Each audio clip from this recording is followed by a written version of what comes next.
À la 80e Assemblée générale de l'ONU, le Niger a fait entendre sa voix. Lamine Zeine Ali Mahaman, Premier ministre de transition, s'est adressé au monde entier avec un message fort sur la souveraineté, la justice et la dignité du peuple nigérien. Abonne-toi et active la cloche de notification pour ne rien manquer sur l'actualité politique africaine. Dans cette vidéo, découvrons ensemble les moments clés de son intervention et ce qu'elle signifie pour l'avenir du Niger et de l'Afrique. Mesdames et messieurs, j'ai l'insigne honneur de vous délivrer au nom du peuple nigérien souverain les salutations et le message de son Excellence le général d'armée Abdrahmane Chani, président de la République du Niger, chef de l'État. Permettez-moi tout d'abord de vous adresser, Madame la Présidente, mes sincères félicitations pour votre élection à la présidence de cette 80e session de l'Assemblée générale des Nations unies.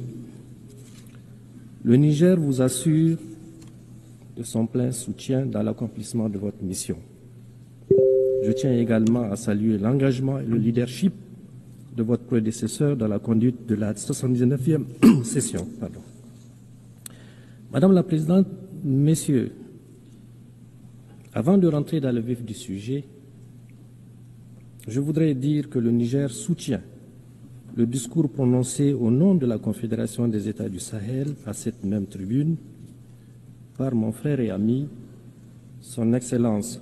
Il a ainsi exprimé avec force les aspirations de notre Confédération et de son peuple au respect de notre souveraineté, à la défense de nos intérêts et à la coopération sincère avec tous les pays épris de paix et de justice.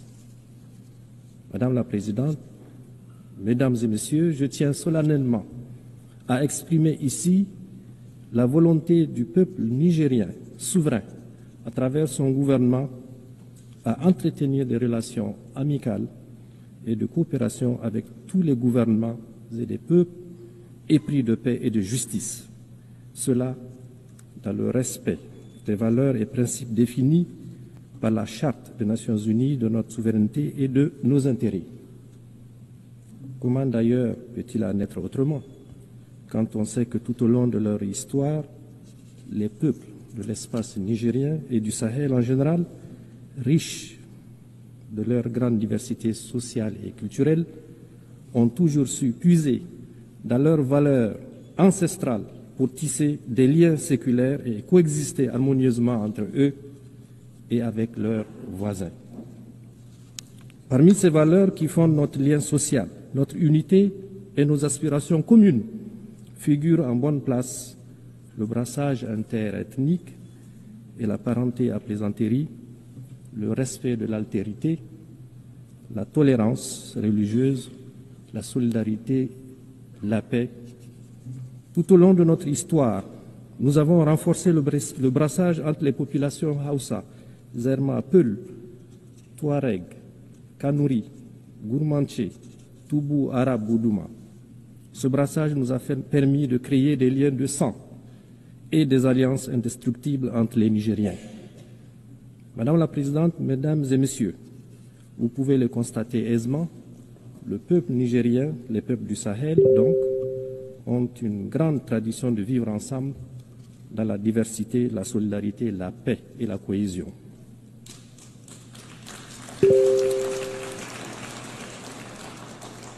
Dans les vastes étendues du Sahel, au climat souvent aride, nos peuples ont très vite compris la nécessité de s'organiser, de créer des liens, de coopérer les uns avec les autres pour vivre en paix et en sécurité dans leur espace partagé. Ces peuples ont compris que se tenir ensemble et être solidaires n'est pas qu'une option pour être plus fort, mais la condition de leur survie. C'est pour ces raisons, c'est pour cette raison précisément, que nous soutenons naturellement toute initiative allant dans le sens de la coopération et de la solidarité internationale pour atteindre nos objectifs communs de paix, de développement et de bien-être pour tous. C'est pour la même raison que nous nous élevons contre toute initiative et toute action qui sape les efforts de la communauté internationale pour assurer la paix et le développement. Fort de ces principes, les peuples nigériens condamne sans réserve le génocide israélien à Gaza et apporte son soutien le plus fort à la création d'un État palestinien souverain. De même que le Niger condamne avec fermeté les agressions israéliennes contre l'Iran et le Qatar et s'insurge contre la banalisation de la violence en République démocratique du Congo, au Soudan et au Sahel, dans l'indifférence totale de la collectivité internationale, voire la complicité de certaines puissances étrangères au continent africain.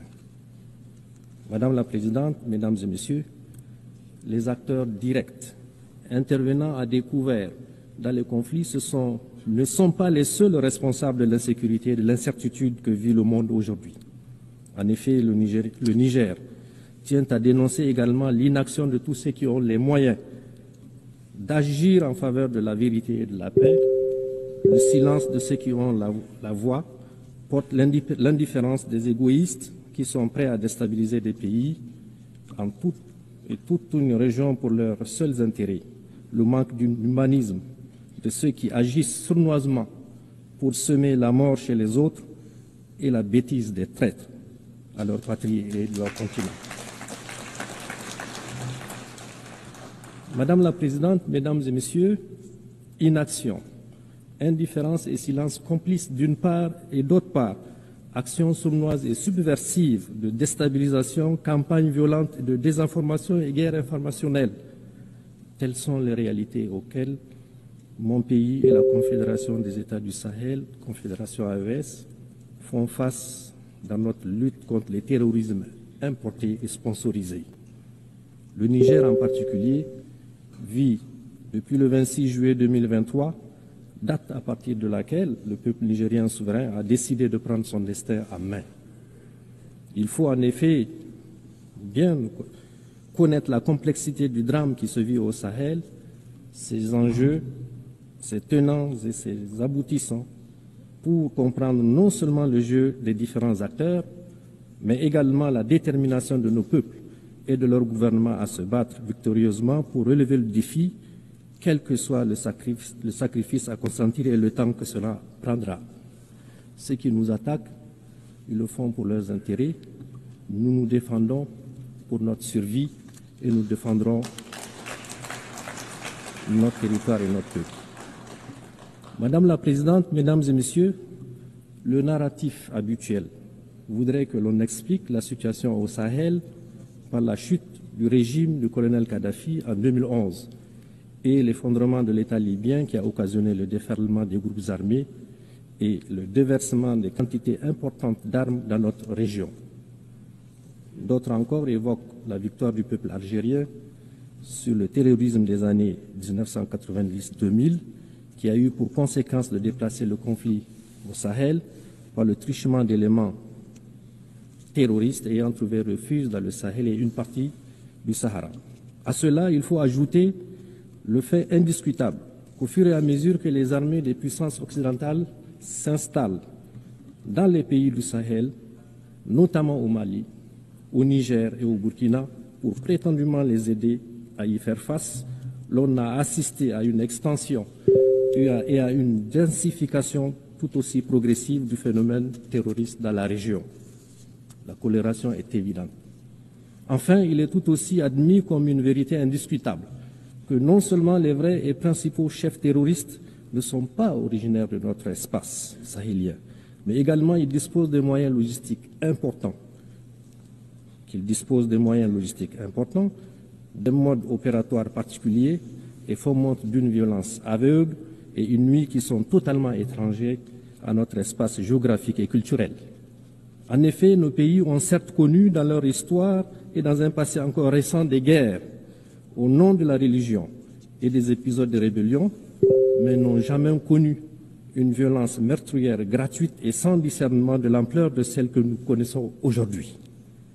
Pour toutes ces raisons, vous conviendrez qu'il s'agit bien d'un terrorisme importé et à dessein. Madame la Présidente, Mesdames et Messieurs, il s'agit également d'un terrorisme sponsorisé.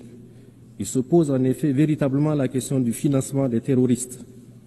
ainsi que la destination de toutes les ressources qu'il capture depuis plus d'une décennie. En effet, comment comprendre que des terroristes puissent soutenir dans la durée un tel effort de guerre?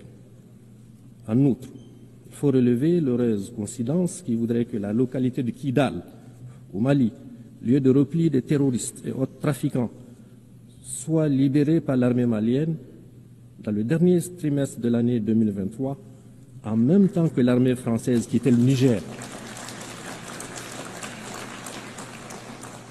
Du reste, le gouvernement du Niger, à l'instar du gouvernement du Mali et du Burkina, a régulièrement porté à la connaissance de l'opinion internationale des éléments de preuve de l'implication de plusieurs puissances étrangères dans la déstabilisation des pays de l'AES à travers les soutiens qu'ils apportent aux terroristes.